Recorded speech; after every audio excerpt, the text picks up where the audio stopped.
Hi folks, so I want to talk briefly about some of the materials in your text for this week and in the chapter 5. Um, I'm not going to touch on everything in this chapter, but there are a few important things I want to pull out, and I want to make some connections between what the text is saying and what's happening here in the state of Maine. So, and first of all, let's think about the purpose of school. This is one of the first things in this chapter, and this is one of the reasons that we experience so much turmoil in schools and so much well-meaning reform. So there's a certain population of the people who believe that the purpose of school is to transmit knowledge, that we give things to students, that we take the society's knowledge and values, the American values, and we pass those on. The book calls it passing the baton. The other way of understanding schools is that they are there to reconstruct society, that our society is in constant need of renovation, of reform, of renewal, and that schools are vehicles for raising citizens who can do that work. Now, I mean, I think there's value in both camps, so to speak, but I'd like you to look on page 139. There's a quiz there that will help you to kind of think about where you stand on this, okay? I think that there's some value, again, in kids knowing things, but there's also value in knowing what to do with that. There's value in being an active citizen and being able to right the wrongs of the world and to support the rights of the world. So do take a look at those sections and then think about what your beliefs are, because what you believe will really affects the kinds of reform that you support or don't support. Okay, so and then there's a section there on effective schools that I'm not going to go into. I'll just let you read that on your own. But what I do want to talk about are some of the educational reform movements that are happening today in Maine, and I've given you an assignment to read some literature from the MDOE website about some of these reform movements. And to do some discussion forums around that. There's a lot there to look at, so take some time to do it, okay? So educational reform. So this thing, education has always been in a state of reform. There's always constant tweaking, constant changes. It always has been. It probably always will. But right now we're going through a tremendous groundswell of reform, and much of it is based on the fact, on the not the fact, excuse me, on the idea that schools are broken and they're failing, and there's really not a lot of truth to that. So we'll talk about that in a second. I mean, there's always room for improvement, but the degree to which the public press has made schools and teachers out to be sort of less effective, should I say, is really not so true. So we go back to the 1983 Nature at Risk, where this was all about, the other countries were ahead of us, we were falling behind, we needed to, step things up. And we can even go back to the 60s and the Cold War, 50s and 60s and the Cold War, when we had to beat the Russians and the communists and the Soviets. And then we move up to No Child Left Behind, former President Bush's initiative. That brought to us this testing regime that we live with currently. And then President Obama instituted Race to the Top, which is a really sort of rehashing of the NCLB. Race to the Top was meant to be competitive, competitive grants. If you do the things that we ask you to do, then we will give you money sometimes, not always, because Maine applied for a Race to the Top grant, did not receive it. And so this also is seen by many people as a way of the federal government circumventing the Constitution that says that states shall have the right for public education in their states. And while the government is not telling states what they have to do, they are putting strings on money to do work. And so let's talk about some of the things that this book talks about, and then I'm just going to briefly talk about some of the things Maine's doing. Charter schools, okay, Maine now has charter schools. I believe there are 7, the last count. I think the virtual school was the last school to be approved, Maine Connections. I'd like you to read about charters. There's a link on your Blackboard site that'll take you to the MDOE that discusses charters a little bit. Your book discusses the KIPP schools.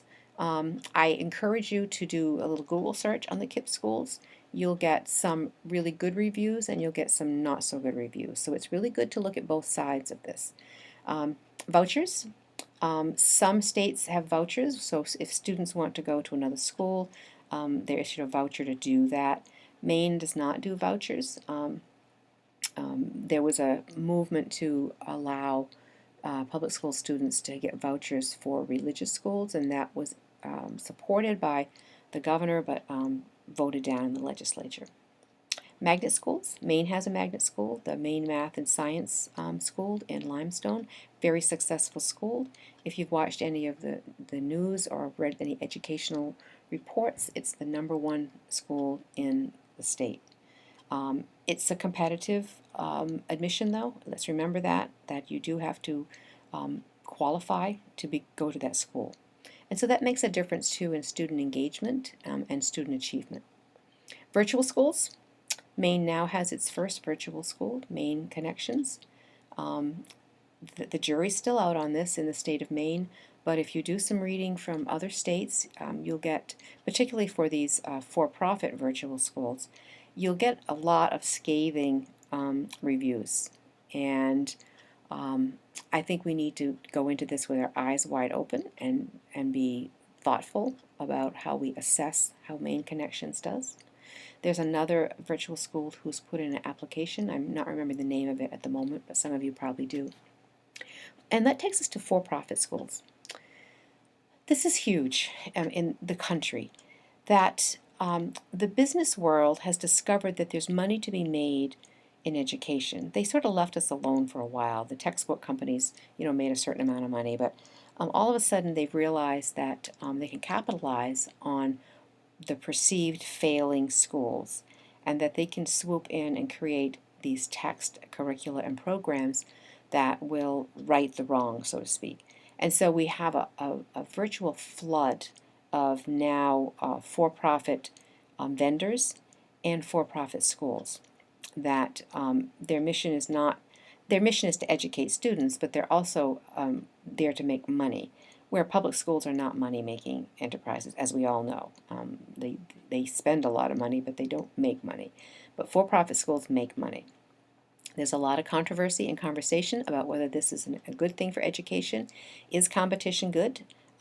Is the marketplace idea of competition and economic gain applicable to schools? Do we want to view our students as products? I think you need to think about that, and I would advise you to think about it really deeply. Homeschooling. Homeschooling is big in the state of Maine, and some of it's done very well, and some of it is done not so well. There are organizations that support homeschooling, and there are homeschooling centers where families can bring their homeschoolers so they can socialize with other children. There's one in Freedom that's nearby my home, and there's one actually in my hometown of Liberty. It's called the Learning Center in Liberty, where homeschool children come together to do work together. And then there are green schools, which I don't know a whole lot about, but the book mentions it, and I like the idea of green schools, so do read about that. The other two things I want to talk about briefly are teacher evaluations and merit pay. There are some schools in the state of Maine that have instituted merit pay. I do not know how they determine whether a teacher gets merit pay or not, but what that is, if you work in the business world, you're used to getting bonuses for work well done, or going above and beyond, or any such thing as that. The education system has not done that. Everyone is paid according to their rank and in the school, but now the idea of merit pay is that if your students are particularly successful, or you show high test scores consistently, you're going to get extra pay. Then there's also now the teacher evaluations that have value-added factors. So the new teacher evaluation system, and I've given you a link for that, I'd like you to explore as well, because you will be living in this world when you are in the schools, that each district or school can determine how much of a teacher's evaluation is attributed to student test scores. And those test scores can be standardized tests. They can be, you know, classroom-based tests. The district will have to decide.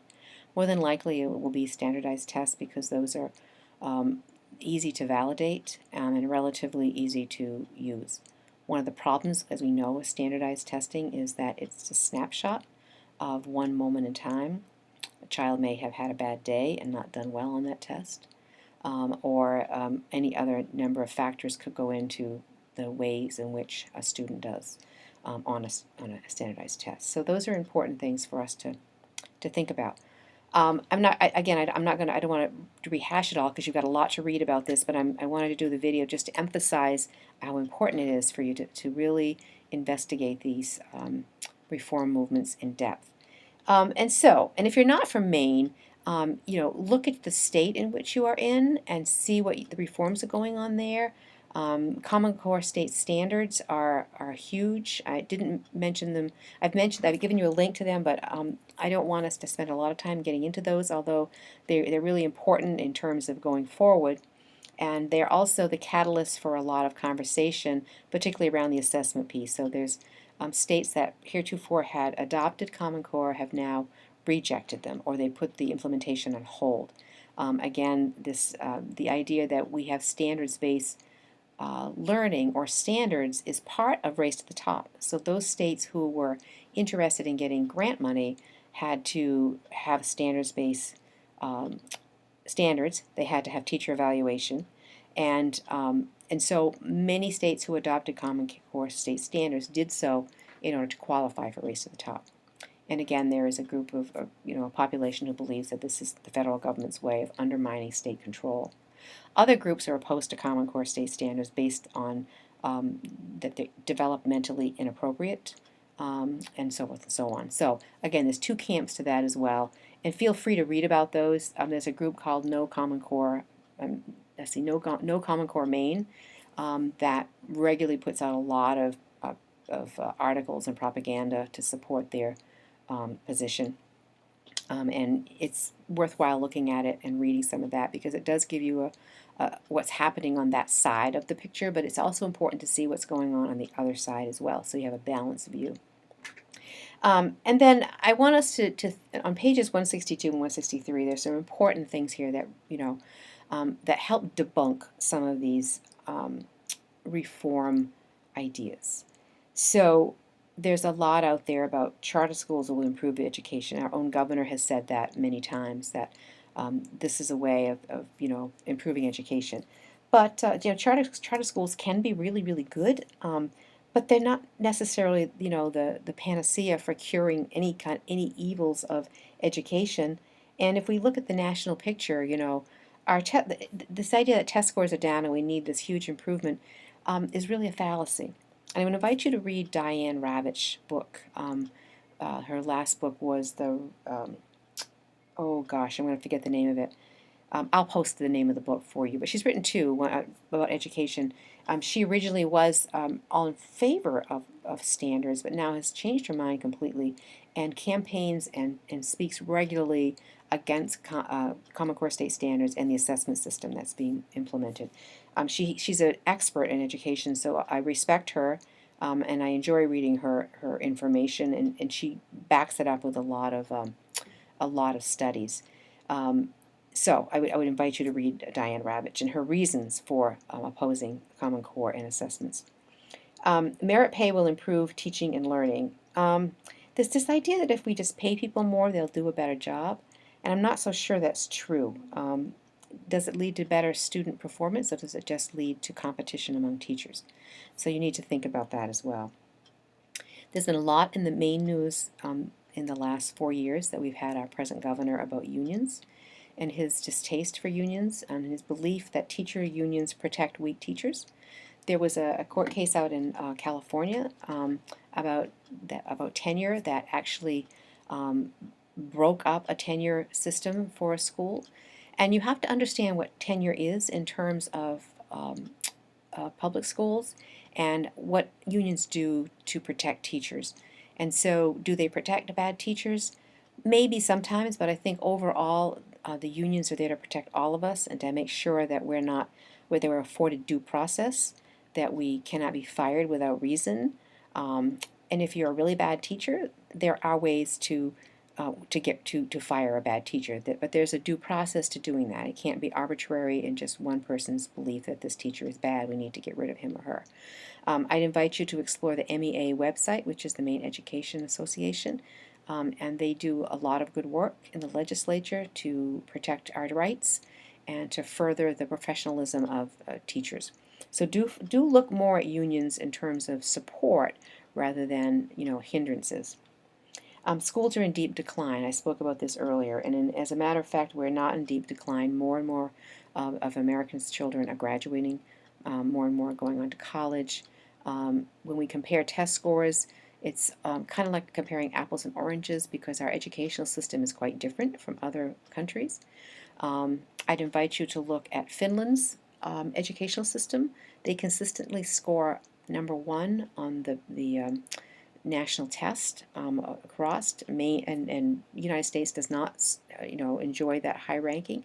But if you look at how Finland does education, it is in contrast, almost opposite to what we're doing now. We're pushing for longer school years, for children going to school much earlier, in age earlier. We're looking at more rigorous standards. But what Finland does is completely the opposite. Their children don't go to school until they're 7 years old. When they get to be 16, they can leave school. They can go on to a vocational high school. They can go on to a high school that would prepare them for a 4-year degree program. All the teachers in Finland must have master's degrees. They are highly respected. They rank as the #1 profession that people want to be.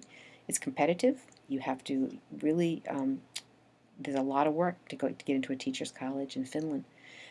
There are several teachers in a room. There's not just one teacher. It's a collaborative, cooperative endeavor to help each child. There's very little need for intervention because the multiple teachers in a classroom are there to intervene whenever it's needed. So children are not left behind. They are supported, given the extra work that they need, extra time as they go on. Test scores tell us which students, teachers, and schools are doing well. It's one of the problems with reform is that we base it on metrics. We look at numbers and sometimes forget to look at the people involved. There are the stories behind numbers, and so if we only rely on the metrics, then we have a bit of a problem. We must train workers to successfully compete in the world economy. This again goes back to what do we believe schools are for? Are they to prepare people for work? Are they to prepare people to be citizens? Are they to prepare people to be better people? And I suggest a combination of those three might be in order. But nonetheless, those are all important things to think about. I invite you to really think deeply this week about reform, both across the country and in our state. I ask you to think about what is the purpose for school, why do we have schools, and what do we expect out of our children. So with that, I think I'm going to say that's the end, and I wish you all a good week.